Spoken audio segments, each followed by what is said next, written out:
অসংখ্য ধন্যবাদ আজকে একটা প্রতিক্রিয়া দেওয়ার জন্য আপনাদের দেখেছি। প্রথম কথা হলো আজকের দিন হলো আজকের যে দিনটা এটা হলো ঐতিহাসিক ছাত্র আন্দোলনের দিন। আপনারা দেখেছেন যে আমরা প্রথম থেকে ত্রিপুরা প্রদেশ এনএসওয়াই কিভাবে আমরা লড়াই করেছি। সারা রাজ্যে ছাত্রদের জন্য আমরা কিভাবে আগরতলা থেকে শুরু করে কৈলাসহর, ধর্মনগর, মনুজ, শামনু, করমচড়া, সাবরুম প্রত্যেকটা জায়গায় এমন কোনো বিধানসভা বাদ নেই, এমন কোনো এরিয়া বাদ নেই আমাদের ছাত্রদের আন্দোলন হয়। আন্দোলনটা কেন হয়েছে আপনারা জানেন। করোনাকালে আমাদের ছাত্ররা, পরিবার, সারা রাজ্যের মানুষ, সারা ভারতবর্ষের মানুষ আজকে আতঙ্কে আছে। তার দাবিকে এই যে বিষয়টা, এই যে করোনা আক্রান্ত হচ্ছে, হসপিটালে এডমিট ছাত্রছাত্রীর পরিবার, ছাত্ররা সবাই আমরা সেই দাবিকে সামনে রেখে আমরা বলেছি অল স্টুডেন্টকে প্রমোট করুন। আমাদের ডিমান্ড হলো অল স্টুডেন্টকে প্রমোট করতে হবে এবং 50% মার্কস দিতে হবে। কিছুক্ষণ আগে মধ্যশিক্ষা পর্ষদ পরিচালিত যিনি সভাপতি আছেন উনি ডিক্লেয়ার করেছেন অল স্টুডেন্টকে প্রমোট। সেটা আমরা ত্রিপুরা প্রদেশ এনএসওয়াইয়ের পক্ষ থেকে মধ্যশিক্ষা পর্ষদের সভাপতিকে আমরা সংগ্রামী অভিনন্দন জানাই, আমরা শ্রদ্ধা জানাই।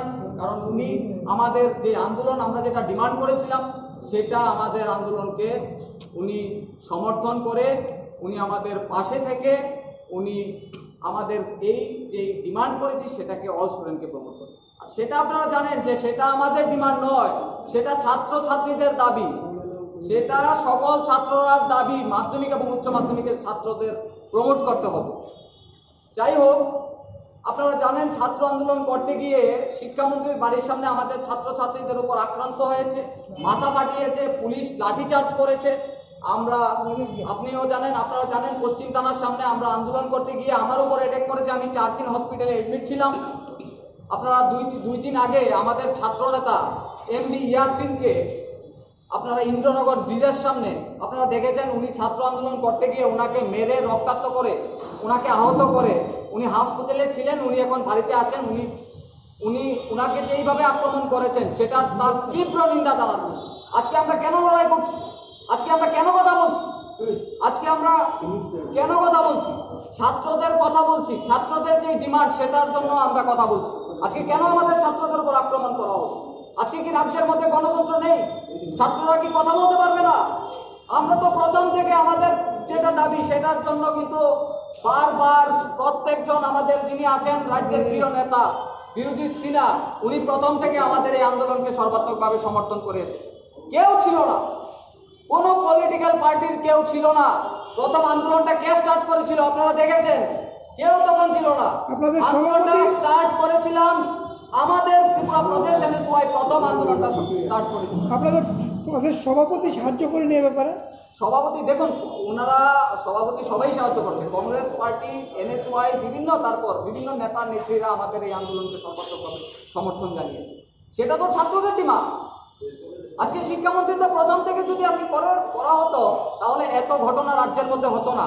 আজকে ছাত্ররা আপনারা দেখেছেন মেরে রক্তাক্ত করেছে, এমডি ইয়াসিনকে ইন্দ্রনগর ব্রিজের সামনে মেরে রক্তাক্ত করেছে, কৈলাসহরে আক্রান্ত হয়েছে, তেলিয়ামুড়ায় কিভাবে ছাত্রদের উপর বর্বরচিত আক্রমণ করেছে, মনুতে হয়েছে। তার জন্য আমরা প্রদেশ এনএসওয়াই তীব্র নিন্দা জানাচ্ছি এবং সেটা আমরা মামলা করব যে আমাদের যারা ছাত্রছাত্রীদের উপর আক্রমণ করেছে তার বিরুদ্ধে আমরা মামলা করব। আমার উপর আক্রমণ করেছে, আমরা মামলা করব। যাই হোক, আজকে আমাদের সর্বভারতীয় সাধারণ সম্পাদক অনিমেষ শর্মা আমাদের আগরতলায় এসেছে, আমরা ওনাকেও স্বাগত জানিয়েছি। আজকে 4টার সময় আমাদের একটা প্রোগ্রাম আছে, সকল মিডিয়াদের বলবো আপনারা সেটাকে সমর্থন করবেন, আপনারাও আসবেন এবং আমাদের যেটা দাবি সেটা পূরণ হয়েছে। কিন্তু 50% মার্কসের কথা কিন্তু বলিনি। আমরা আগামী দিনে 50% মার্কস দিয়ে, কারণ ছাত্ররা যদি 50% মার্কস না দেয় তো ছাত্ররা কি করবে? এই সার্টিফিকেটের কোনো ভ্যালু নেই। মিনিমাম 50% মার্কস এবার দিতে হবে, সেটা আমাদের এখন দাবি। এই দাবিকে আমরা সামনে রেখে আগামী দিনে লড়াই করতে যাচ্ছি। কারোর কোনো যদি আমরা সভাপতির যিনি সভাপতি আছেন ওনার পাশে গিয়ে আমি যেটা করেছি বা কোনো যদি ভুল হয়ে থাকে ওনার কাছে আমরা ক্ষমা পাচ্ছি।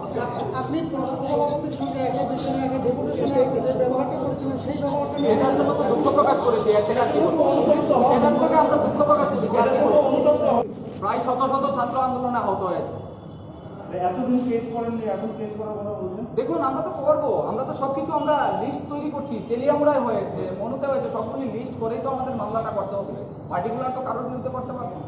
ছাত্রদের জন্য তো সবাইকে নিয়ে আমাদের বসে আমাদের মামলাটা করতে হবে। আচ্ছা, একটা পর্ষদ সভা- হয় না, এই যে পাস, এই প্রমোট করাটা, এটা মানে ছাত্রছাত্রীদের জ্ঞান আহরণের ক্ষেত্রে খানিকটা বাধা সৃষ্টি হতেছে।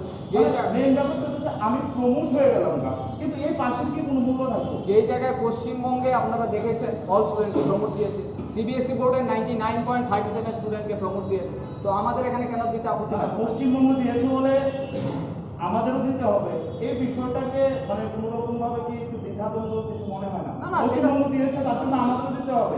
মানে কেউ ঘরে আগুন লাগিয়ে দিয়েছে, আমারও ঘরে না না, আগুন ঘরে লাগাবো। আগুন লাগানোর কথা আমি বলিনি, সেটা ছাত্রদের ডিমান্ড করেছে, ছাত্রদের কথা শুনবে না তো কার কথা শুনবে? সরকার দিয়ে ছাত্র না ছাত্র দিয়ে সরকার। আচ্ছা, পর্ষদ সভাপতির সঙ্গে যে আপনার বাক বিতণ্ডা, তা নিয়ে কি বলবেন?